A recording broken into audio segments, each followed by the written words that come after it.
The marble steps leading up to the grand entrance of the Aspen Ridge estate felt like a deliberate insult the moment I rolled my wheelchair toward them. It was late afternoon. The kind of crisp Colorado autumn day where the mountains glowed gold under a perfect sky. But all I could focus on was the valet's hesitant smile turning awkward when he saw me. "Ma'am, there's a service ramp around the side," he said, voice polite but eyes flicking away. I gripped the wheels tighter. "I'll take the main entrance." "Thank you." He nodded. But that quick glance to his coworker said everything. Another person who didn't know how to handle someone like me without making it obvious. My name is Lena Harper. At 37, I'd spent years designing public spaces across Denver that felt open and welcoming to everyone. Award-winning urban planning projects, a corner office overlooking the city skyline, hands that sketched accessibility features into blueprints long before I needed them myself. Then came the accident 8 months ago, a rainy highway collision that left me paralyzed from the waist down. Now those hands pushed these wheels through a world that still wasn't quite built for me. The invitation to my half-sister Brooke's wedding had arrived 2 weeks earlier. Thick cream paper with gold embossing. Brooke Ellis. The card misspelled my last name as Harbor instead of Harper, like I was some forgotten acquaintance. We hadn't spoken since our fathers' will reading last year, when I inherited a significant share of our late mother's venture capital holdings in a biotech startup she'd founded, while Brooke received the family vacation property in Hawaii. She'd smiled then, all surface charm, and muttered about luck favoring some more than others. The irony burned now. Sitting here in this chair I never asked for. Ryan, my husband, had watched me read the invitation from across our kitchen island. 6'2" of steady calm. Dark hair always a bit tousled from long hours at his venture capital firm. Eyes that saw straight through excuses. "You're not actually going alone, are you?" he'd asked, setting down his coffee. His voice carried that quiet intensity he used in boardrooms to dismantle bad deals. "She's family," I replied, though the word tasted stale. Half-sister. Brooke was more like a reminder of everything that had fractured after Mom died when I was 12. Ryan stepped behind me, hands resting lightly on my shoulders. "Family doesn't send pity invites after ghosting you for months. Remember her last message? That generic card on your birthday while she vacationed in Hawaii on Dad's dime." I remembered.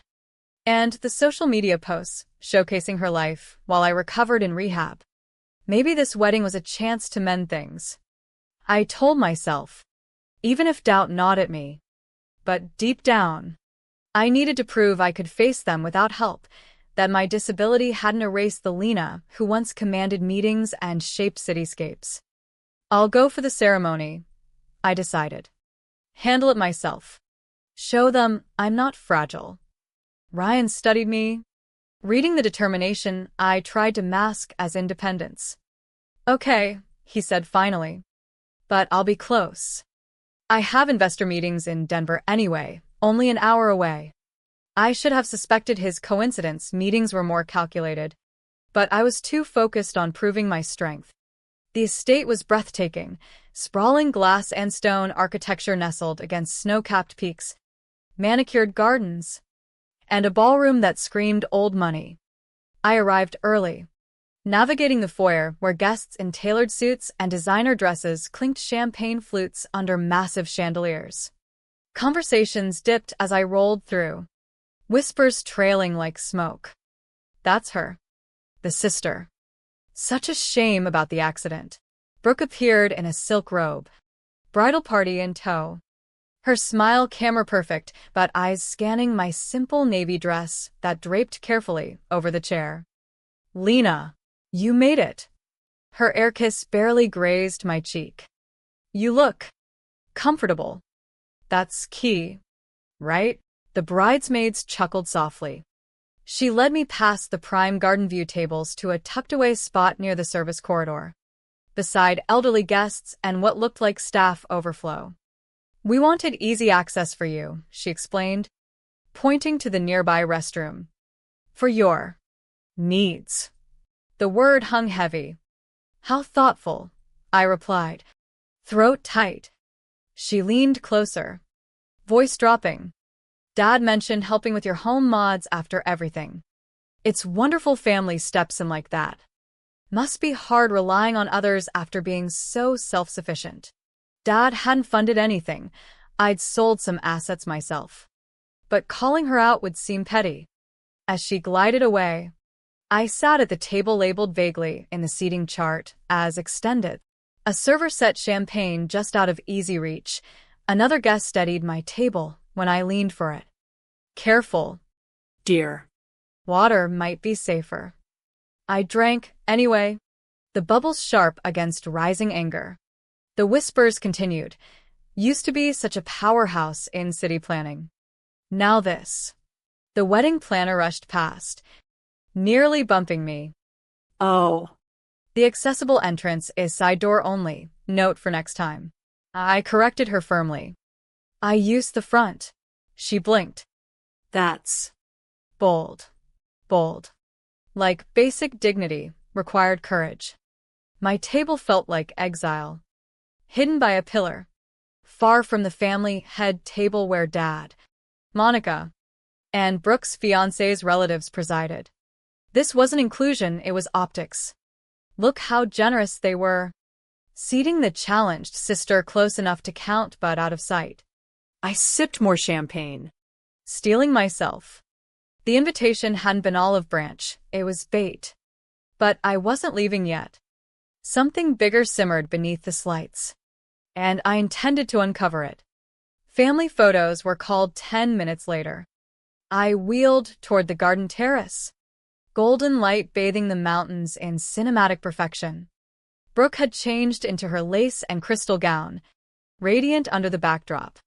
Monica, my stepmother, spotted me first, her face a mask of faux concern. Lena, we weren't sure you'd want to join. With the terrain. I'm family, I said evenly. The photographer frowned at my chair. Levels are off. Maybe end position. Brooke suggested brightly.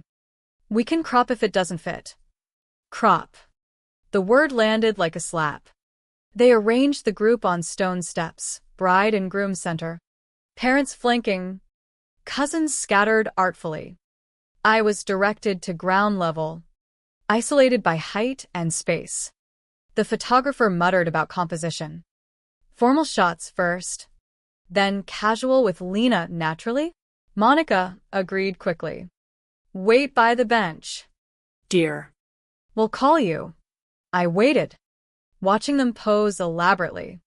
No one called for casual shots. The light faded to harsh shadows before they snapped 2 quick frames with me barely in view. A distant relative sat beside me. Beautiful wedding. Brooke's always been the star. Your father must be proud. It's wonderful you could come despite. You know. She patted my hand. Heard about the accident. You were thriving in planning. Still working. Yes. I am, I said. How progressive, she replied. Surprised. An older man approached, Harrison Grant, a silver-haired investor who knew my mother. Margaret would hate this, he said quietly, nodding at the chute. She left you more than the portfolio. Call me next week, things your father hasn't disclosed. He slipped me a card and vanished. Back inside. The reception buzzed. Brooke toasted Dad effusively from the microphone, crediting him for everything. I spotted Porsche keys in his hand. Glacier white Tesla. Actually, vanity-plated. Whispers confirmed it. Wedding gift. Memory flashed 3 months ago. Dad visiting the hospital with trust documents while I was medicated and in pain. I'd signed blindly. Little niece Lily, Brooke's 6-year-old from a prior relationship, approached. Aunt Lena. Mommy says you're not rich anymore. That's why sad dress. We must be nice 'cause you can't walk. Adults nearby froze. Lily's grandmother hurried her away. Apologetic. The words echoed. Poor. Helpless. Pitiable. Harrison returned with a sharp-eyed lawyer. Joyce Patel. Your father claimed you incapable of decisions post-accident. Discrepancies. Hawaii property transferred to Brooke. Denver commercial building sold. Proceeds to their new home. Mother's biotech shares.